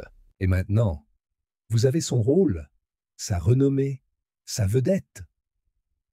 La façade de Maria s'est fissurée. Elle m'a tout volé. Après la mort d'Héléna, Ferrier a séduit le réalisateur. Il m'a renvoyé. M'a fait taire. Je n'étais rien. J'ai disparu parce que j'étais brisé. Et maintenant? Maintenant, on se souvient de moi. Hastings, qui avait écouté dans un silence stupéfait, a finalement déclaré « Vous avez manipulé Judith. » Vous lui avez fait croire qu'elle vengeait quelqu'un. D'autres, elle était en colère. J'avais la vérité, ou assez. La voix de Poirot s'adoucit. Tu n'es pas un tueur, pas comme ça. L'expression de Maria se durcit. Non, j'ai laissé Judith tuer. Mais j'ai regardé. J'ai placé le deuxième flacon. J'ai écrit la note. Je lui ai donné les roses. Poirot ferma les yeux. Vous étiez chef d'orchestre et compositeur. Elle se redressa. Et maintenant, je suis la star. Japp s'est approché par derrière avec 2 officiers. Maria n'a pas bronché. De retour à l'appartement de Poirot, Hastings leur servit à tous les 2 un verre. « Affairier, dit-il doucement, qui a chanté sa dernière note devant un public qui n'a jamais su à quel point elle était proche de son passé. » Poirot leva son verre. « Et pour ceux qui croient que la vengeance fait disparaître la douleur, en vérité, elle ne fait que résonner plus fort. » La pluie recommença, douce et régulière. Et quelque part dans la ville, l'opéra était de nouveau silencieux, sa tragédie totale. Chapitre 8. Le rideau tombe 2 fois, les journaux s'en sont donnés à cœur joie. Un complot de double. Meurtre choque la scène de l'Opéra de Londres. Une diva jalouse encadrée alors que la vérité émerge. Poirot résout la tragédie de l'opéra. Les gros titres criaient en caractères gras, mais ils n'ont pas réussi, comme ils l'ont toujours fait, à saisir la nuance de la tragédie. Pour le public, il s'agissait d'un crime sensationnel, Résolu par un célèbre détective. Pour Hercule Poirot, c'était quelque chose de bien plus délicat, une tragédie d'ego. de trahison et un passé qui refusait de mourir tranquillement. Il s'est assis dans son appartement 2 matins plus tard, sirotant un café noir dans une tasse en porcelaine et regardant l'horizon gris de Londres. Hastings est arrivé avec un exemplaire du Daily Telegraph sous le bras et un air renfrogné sur le visage. « Ils se trompent encore sur les détails », marmonna Hastings. Il considère Maria comme le cerveau des 2 décès, même celui de Milan. Comme si elle avait quelque chose à voir avec le meurtre de Ravigny. Poirot ne leva pas les yeux. Le public adore un méchant, Hastings. Il aime les histoires symétriques. Une diva tombe, une autre se lève, puis retombe. Ils ont déjà commencé à l'appeler la malédiction de l'opéra. Poirot se tourna finalement. Il n'y a pas de malédiction, il n'y a que des conséquences. Plus tard dans la journée, Poirot et Hastings se sont rendus une dernière fois à Scotland Yard pour faire leur déclaration finale. L'inspecteur Japp les accueillit dans son bureau, fatigué mais satisfait. « Vous l'avez encore fait », dit Japp en jetant un stylo sur son bureau. « Tout le monde chante vos louanges. » Poirot hocha modestement la tête. « Merci, même si je n'apprécie pas les applaudissements pour les tragédies. »« Les aveux de Maria étaient complets, » a déclaré Japp. Elle n'a pas tué Ferrier directement, mais en manipulant Judith et en plantant cette 2e fiole, elle aurait tout aussi bien pu l'avoir fait. 2 vies ruinées, peut-être 3. Le front de Poirot se plissa, et Anthony Greaves a disparu. Il a probablement quitté le pays, mais je doute qu'il soit autre chose qu'une ombre, un accessoire du passé que Maria utilisait pour colorer son illusion. Poirot resta silencieux un moment. « Savons-nous où elle a obtenu les lettres, celles qu'elle a données à Judith ?» Japp secoua la tête. « Pas clair. Ils auraient dû être réels ou fabriqués. Quoi qu'il en soit, ils ont rempli leur objectif, » a déclaré Judith. « Ce n'est pas la lame qui tue toujours, » dit doucement Poirot. « C'est la main qui le guide. » À midi, Poirot retourna à l'opéra. Les marches étaient désormais silencieuses, la presse étant passée à d'autres sujets. À l'intérieur, le hall était en train d'être poli, les affiches remplacées. Un nouvel opéra était annoncé. La Bohème, avec une nouvelle soprano amenée de Paris. Le Royal Victoria est parti. Il le fallait. Dans la salle principale, Poirot se tenait devant la scène vide. Un technicien ajustait le système d'éclairage. Bellini, lasse mais étrangement calme, le rejoignit. « Elle était bonne », a déclaré le réalisateur après un long silence. Maria. Froid en dessous, mais bon. Elle était brillante, approuva Poirot. Mais l'éclat sans cœur n'est que lumière, pas chaleur. Bellini hocha lentement la tête. Pensez-vous qu'elle le regrette? Poirot pencha la tête. Peut-être. Mais les gens comme elle, ceux qui vivent pour la scène, confondent d'applaudissements et absolution. Dans les coulisses, Hastings s'est promené dans la loge de Ferrier, désormais dépouillé de ses objets personnels. Il ne reste que le miroir fissuré qui sera bientôt remplacé. Il remarqua quelque chose d'étrange. Un tiroir dans la vanité légèrement entr'ouvert. À l'intérieur, enfoui sous un mélange de lingettes de maquillage et de bijoux fantaisie de rechange, se trouvait une lettre pliée scellée d'un cachet de cire. L.M., il l'a apportée à Poirot. « J'ai trouvé ça. C'est vieux, probablement négligé. » Poirot l'ouvrit avec précaution. L'écriture était petite, précise. « À Isabelle, vous aviez raison. Je n'aurais jamais dû faire confiance à Ravigny. Elle a volé le peu qu'il me restait, et pourtant, elle a toujours reçu de la sympathie. Je sais que tu n'as fait que ce que tu devais faire. Je n'oublierai pas votre gentillesse quand personne d'autre ne voudrait m'écouter. Merci de m'avoir défendu, même si cela vous a tout coûté. J'espère qu'un jour je pourrai te rembourser. Lydie Poirot l'a lu 2 fois. Mon Dieu, murmura-t-il, Maria a écrit ceci avant de devenir Maria. Hastings cligna des yeux. Alors, elle s'est occupée de Ferrier? Plus que cela, elle lui était redevable. Cette lettre parle de gratitude, de protection. Alors pourquoi? Poirot plia doucement le papier. Parce que le temps est une lentille cruelle, Hastings.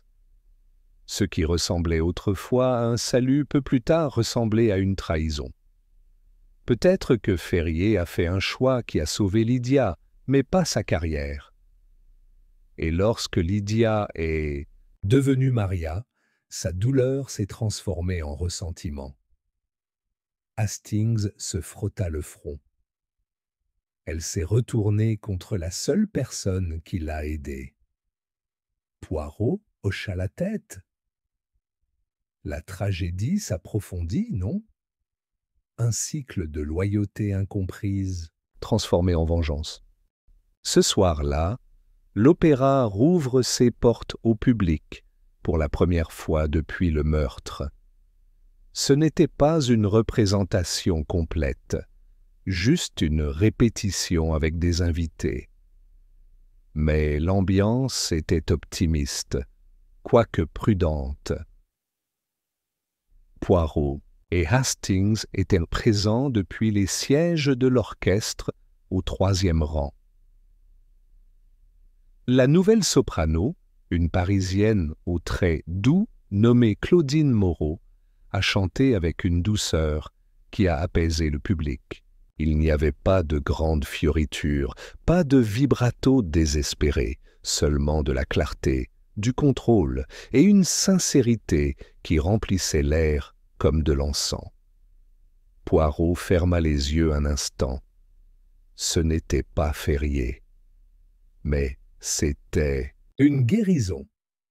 Après la représentation, alors que les applaudissements résonnaient dans la grande salle, Poirot se leva. « Vous savez, Hastings, dit-il doucement, la scène est un endroit curieux.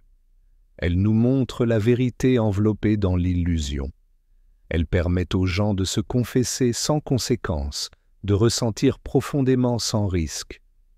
Mais parfois, elle invite au mauvais type de drame. » Hastings hocha la tête. « Tu penses que ça va se reproduire ?» Poirot réfléchit. « Pas ici, pas maintenant, mais là où les égos et les péchés passés se heurtent aux opportunités. Il y aura toujours un danger. » Avant de partir, Poirot retourna une fois de plus dans la loge de Ferrier. Il était presque vide maintenant, prêt à accueillir la prochaine étoile. Il plaça la lettre de Lydia, de Maria, dans un petit tiroir et le ferma doucement. « Laissez-le passer, restez ici, » murmura-t-il. Dehors, le ciel s'était dégagé. La pluie s'était arrêtée. Pour la première fois depuis la tragédie, Londres semblait à nouveau respirer. Poirot et Hastings marchèrent sur le trottoir, leurs pas résonnant doucement. « Autre affaire résolue, » a déclaré Hastings. Poirot sourit faiblement.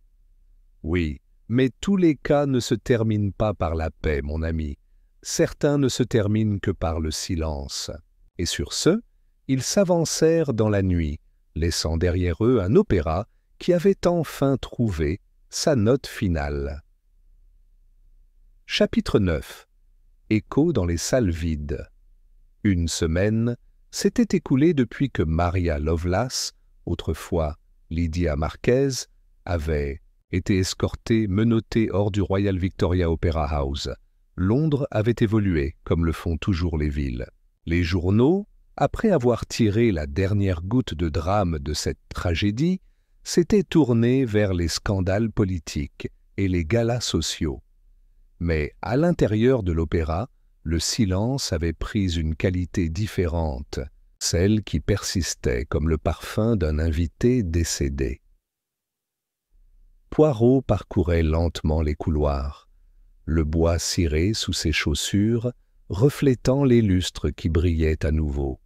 Le théâtre avait été débarrassé de ses fantômes, du moins extérieurement. Mais il savait que les fantômes ne pouvaient pas être bannis si facilement. Il s'arrêta au pied du grand escalier. Les rampes dorées avaient été polies, le tapis de velours rouge redressé.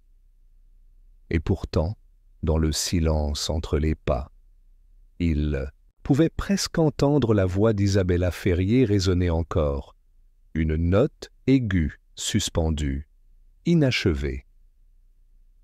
Hastings le rejoignit, son manteau légèrement de travers, les cheveux mouillés par la pluie d'avril dehors. Ils ont réembauché. « Rêve !» a-t-il déclaré. « En tant que chef d'orchestre, il revient demain. » Poirot hocha distraitement la tête. Il n'était pas le méchant, simplement un homme avec des normes. La passion, non tempérée, est souvent confondue avec la cruauté. Ils montèrent l'escalier en silence. À l'atterrissage, Hastings fit « Une pause. J'ai eu une idée, dit-il. Et si Maria, Lydia, n'était jamais revenue? Et si Ferrier ne l'avait jamais revue? Quelqu'un serait-il mort? » Poirot prit un moment pour répondre. « Ah, Hastings, c'est la tragédie dans la tragédie. Ce n'est pas Maria qui est revenue chercher du sang, c'est Lydia qui est revenue chercher la faim. Et quand elle n'en a trouvé aucune, elle s'est laissée devenir Maria. » Ils entrèrent dans le bureau de Bellini, où le directeur était désormais assis avec Signor Revès et la remplaçante de Judith Hall, une jeune femme calme nommée Hélène Tran. Il a été question de rétablir la confiance du public, d'organiser des concerts en hommage à Ferrier et de lancer un programme de mentorat pour les jeunes chanteurs d'opéra. Bellini se leva lorsqu'ils entrèrent. « Ah, Poirot, Hastings, s'il vous plaît, asseyez-vous. » Reuve hocha la tête avec raideur, toujours visiblement meurtri par le tourbillon du scandale. « Je suis heureux que vous soyez revenu, signor, » lui dit Poirot. « J'ai failli ne pas le faire, » a admis Reuves. « Je pensais que je l'avais laissé tomber, Ferrier. Nous nous disputions souvent, mais je respectais son génie. Je pensais peut-être que j'avais raté quelque chose. »« Vous ne l'avez pas déçu, » répondit Poirot. « Vous aimiez simplement la musique plus que l'interprète. » Elle a compris. « Je crois que c'est pour cela qu'elle vous a combattu. Elle avait besoin de quelqu'un qui la voyait au-delà de la célébrité. » Reuves détourna le regard. « Il est trop tard pour ça maintenant. » Bellini désigna une petite boîte sur le bureau. « Les affaires de Ferrier, elles ont été emballées. Je ne pouvais pas me résoudre à les détruire. » Poirot s'avança, soulevant doucement le couvercle. À l'intérieur, un foulard en soie, un médaillon, une fiole de sang de Seine, inutilisée, et un programme de Lucia di Lammermoor, annoté en marge d'élégantes notes de la main de Ferrier. « Elle a pris ses notes en français, » murmura Poirot. « Elle parlait 4 langues, » dit doucement Bellini. « Mais elle a toujours dit qu'elle chantait le mieux dans la tragédie. » Poirot ramassa le médaillon. À l'intérieur se trouvait une photo, non pas d'un amant ou d'un membre de la famille, mais d'Elena Ravini. Hastings fronça les sourcils. Pourquoi garderait-elle une photo de la soprano décédée avant son ascension? Elle n'a pas remplacé Ravini par ambition, a déclaré Poirot. Elle l'a pleuré. Peut-être s'est-elle reproché d'avoir survécu alors qu'une autre ne l'a pas fait. Il ferma lentement le médaillon et le replaça. Elle n'a jamais été ce que les gens pensaient, a déclaré Bellini. Pas entièrement une diva, ni entièrement une victime. Poirot sourit faiblement. Peu de grands artistes le sont. Ce soir-là, Poirot dîna seul. Le petit café de Charlotte Street était devenu son lieu tranquille pendant l'affaire. Un lieu sans opéra, sans soupçon. Il mangeait simplement du pain, du fromage, des olives et du café chaud. La pluie revint alors qu'il sirotait le dernier de son verre, tambourinant légèrement contre les fenêtres, comme des applaudissements. Lowentoins. Il sortit de son manteau une lettre qu'il avait écrite plus tôt dans la journée, mais qu'il n'avait pas encore postée. Elle était adressée à Signora Cavalli, ancienne directrice de La Scala de Milan. Chère madame, je crois que je vous dois une mise à jour concernant le décès de mademoiselle Ravini il y a toutes ces années. Vous vous en souviendrez peut-être. L'affaire n'a pas été résolue, même si beaucoup soupçonnaient un acte criminel. Bien que je ne puisse pas proposer une clôture complète, je peux vous dire ceci. La douleur de cette nuit a résonné bien plus longtemps que quiconque ne le pensait. Une autre vie a été perdue à Londres, parce que la vérité, quelle qu'elle soit, est restée enfouie dans des chuchotements et des demi-faits.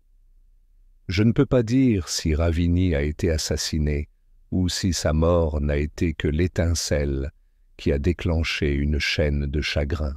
Mais ce que je sais, c'est ceci. Le silence engendre des monstres, et les vérités non dites deviennent des poignards dans le cœur de ceux qui restent. Le vôtre, Hercule Poirotil, plia la lettre, la scella et la glissa dans la poche de son manteau. Le lendemain, Poirot reçut un visiteur. C'était Elsa Vigne, la soprano de chœur, qui avait autrefois tremblé sous le regard de Ferrier et qui marchait désormais avec une dignité tranquille. Elle portait une seule rose noire. « Je n'ai jamais eu l'occasion de lui dire au revoir », a-t-elle déclaré. Poirot lui offrit du thé. « Elle était difficile », a admis Elsa. « Mais elle m'a appris plus en silence que quiconque ne m'a jamais fait. » L'éloge. Elle a vu du potentiel en toi? Non, elle a vu la peur. Et elle ne voulait pas que je devienne elle. Poirot pencha la tête. Vous l'admiriez? Elsa hocha la tête. Elle a combattu ses démons. Je pense qu'elle pensait que c'était suffisant. Mais ça n'a jamais été le cas, n'est-ce pas? Non, dit doucement Poirot. Mais parfois, c'est tout ce que nous avons. Elsa posa la rose noire sur la table. Maria les lui a données en guise de menace. J'en donne une maintenant, en souvenir. Poirot sourit, touché. Merci, mademoiselle. C'est un geste à la fois poétique et juste. Plus tard, dans la soirée, Poirot se retrouva à nouveau à l'opéra, juste avant une autre répétition privée. Il se retrouva attiré par les coulisses, les couloirs étroits, où se profilaient autrefois des ombres et des secrets. De là, on pouvait voir toute la scène, partiellement éclairée, alors qu'une jeune soprano prenait place pour un air d'échauffement. Elle était nouvelle, frais, déchargée du passé. Poirot écouta. Les notes étaient hésitantes au début, mais elles devenaient plus fortes, plus claires. La voix résonnait, claire et lumineuse, sans rivalité ni regret. Il se tourna vers Hastings, qui se tenait tranquillement à côté de lui. « La justice a été rendue », a déclaré Poirot. « Mais la justice n'est pas la fin. Il doit y avoir aussi le pardon et la guérison. Pensez-vous que l'opéra sera un jour le même ?» Poirot réfléchit. Un moment, puis secoua la tête. Non. Et ça, mon ami, c'est comme ça que ça devrait être. Chapitre 10. L'arc final. Le printemps s'est glissé à Londres sans cérémonie, saignant de nouveau les couleurs dans la palette de la ville après des semaines de gris. Les fleurs de Hyde Park avaient commencé à fleurir, et avec elles arrivaient les premiers rires hésitants de la saison. Les touristes revenaient, les musiciens se produisaient dans les coins et les amoureux se promenaient sans parapluie. Mais pour Hercule Poirot, le changement de saison n'a apporté aucune réelle joie, seulement un paisible sentiment de clôture. Il se tenait, une fois de plus, devant le Royal Victoria Opera House, sa façade en marbre poli et fier, sous le soleil du matin. De nouvelles affiches étaient apparues, des lettres en gras, en or et bordeaux, annonçant l'arrivée de la Traviata. La tragédie de Lucie de Lammermoor avait été retirée à la fois du répertoire et de la mémoire moins officiellement. Poirot entra dans la salle, faisant un signe de tête poli au portier, qui était maintenant revenu à son poste habituel, après le chaos des enregistrements de la police et des flashs des appareils photo. À l'intérieur, le personnel de maison se déplaçait avec une normalité prudente. La douleur persiste, pensa Poirot, mais les gens répètent toujours, balayent toujours, chantent toujours. Dans la salle verte, de nouvelles couches de peinture recouvraient désormais les murs décolorés. De nouveaux meubles avaient remplacé les anciens et l'odeur du vernis se mêlait au thé fraîchement infusé. Poirot passa ses doigts sur le dossier d'une chaise, en passant, ne s'arrêtant que lorsqu'il atteignit les vestiaires. Un en particulier, celui de Ferrier. Il n'avait pas encore été réaffecté. La plaque avait été enlevée, mais l'air se souvenait encore d'elle. Le parfum, les ordres aigus, la voix qui remplissait une salle entière, sans tension. Poirot entra et resta un moment silencieux, puis posa doucement un seul lys blanc sur la table, là où se trouvait autrefois un miroir fissuré. Une présence derrière lui. « Vous faites cela pour de nombreuses victimes ?» demanda doucement Hastings. Poirot ne se retourna pas. Seulement ceux qui n'ont jamais eu le temps de faire la paix avec leur histoire. Ils marchèrent ensemble dans le couloir, Hastings silencieux, Poirot inhabituellement immobile. Lorsqu'ils atteignirent la fosse d'orchestre, les répétitions avaient déjà commencé. Les cordes s'échauffèrent avec des gammes hésitantes et le chef d'orchestre, non pas Reeves, mais un jeune maestro invité de Berlin, offrit un vif signe, de tête en guise de salutation. « Le temps avance », murmura Poirot. « Même lorsque le passé nous demande de rester en arrière », a répondu Hastings. De retour dans le hall, Bellini s'approcha d'eux, se regardant davantage. Les semaines écoulées depuis l'arrestation de Judith, Hal et les aveux de Maria avaient gravé quelques rides supplémentaires sur son visage, mais elles l'avaient aussi adouci. Le chagrin et le scandale lui avaient ôté sa vanité. « Poirot, dit-il, je ne t'ai jamais remercié. Je n'ai même jamais su ce que je n'avais pas vu, ce que j'avais choisi de ne pas voir. » Poirot sourit faiblement. « Nous portons tous des masques, signor Bellini. Mais les masques les plus dangereux ne sont pas sur scène. » Bellini regarda le théâtre autour de lui. « Elle a changé cet endroit, vous savez. Ferrier. Que les gens la craignent ou l'adorent, elle a laissé une marque. »« Toutes les marques ne sont pas des cicatrices, » a déclaré Poirot. Le réalisateur hocha lentement la tête, puis s'éloigna. Poirot et Hastings sont sortis en fin de matinée. Londres était animée comme toujours. Les voitures tremblaient, les vendeurs criaient et les rues vibraient au rythme de la vie. Ils s'arrêtèrent brièvement dans un petit café pour déjeuner. Poirot prit sa tartine habituelle à la tisane et au fromage, tandis que Hastings opta pour du bœuf et une pinte. Un journal était plié entre eux sur la table. Le dernier titre avait laissé tomber le scandale. Nouvelle saison, nouvelle, Stars au Royal Victoria. Aucune mention de Ferrier, aucune mention de Maria. Juste de l'opéra, revenu au glamour. Ils sont passés à autre chose, a déclaré Hastings en désignant le journal. « Si vite !» Poirot baissa les yeux sur le titre. Ils ont avancé, c'est différent. Hastings se pencha en arrière.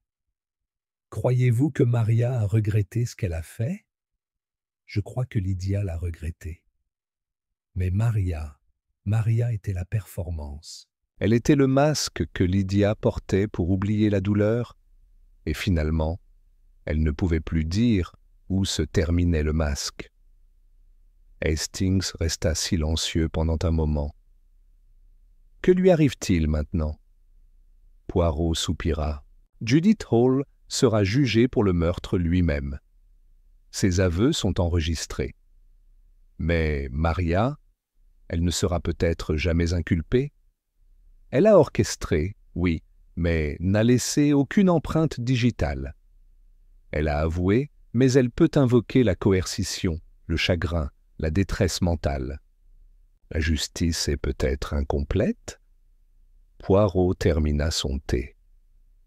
La justice l'est souvent, mais la vérité perdure, même si ce n'est qu'en silence. Alors qu'il se levait pour partir, Poirot jeta un coup d'œil à une lettre posée dans la poche de son manteau. Elle était adressée à Maria, ou plutôt à Lydia Marquez. Il l'avait écrit la veille, pas en tant que détective, en tant qu'homme qui croyait que même les ombres méritaient de savoir qu'elles s'étaient autrefois tenues dans la lumière. Il n'avait pas décidé s'il l'enverrait. Ce soir-là, Poirot rentra chez lui et commença à retirer le tableau des preuves. Une à une, il dégrafe les photos, retire les ficelles, plie les documents. L'image finale, Ferrier-sur-Seine, il la plaça délicatement dans une boîte marquée Royal Victoria. Quand Hastings arriva avec 2 verres de Porto, il trouva Poirot regardant par la fenêtre. « Il y aura bientôt un autre cas », a déclaré Hastings. « Toujours », répondit Poirot, « mais peu aiment ça. Non, rares sont ceux comme ça. » Ils portèrent un toast en silence. Plus tard, alors qu'Hastings se préparait à partir, il posa une dernière question. « Pensez-vous qu'elle savait ?» Ferrier, que sa fin approchait. Poirot pensa à la lettre, à la photo, aux roses noires. Il pensa au miroir, au message du rouge à lèvres, à l'air qui se terminait par la mort. Je crois qu'elle savait que le passé l'avait rattrapée, dit-il finalement. Mais elle a quand même choisi de chanter. C'est du courage, Hastings, pas l'absence de peur, mais la volonté d'y faire face avec dignité. Dehors, la lune était pleine, projetant de l'argent sur la rue. Poirot accompagna Hastings jusqu'à la porte, s'arrêta et regarda une fois de plus la photo de Ferrier dans sa loge, bras levés, sourire serré, yeux anciens. Puis il éteignit la lumière.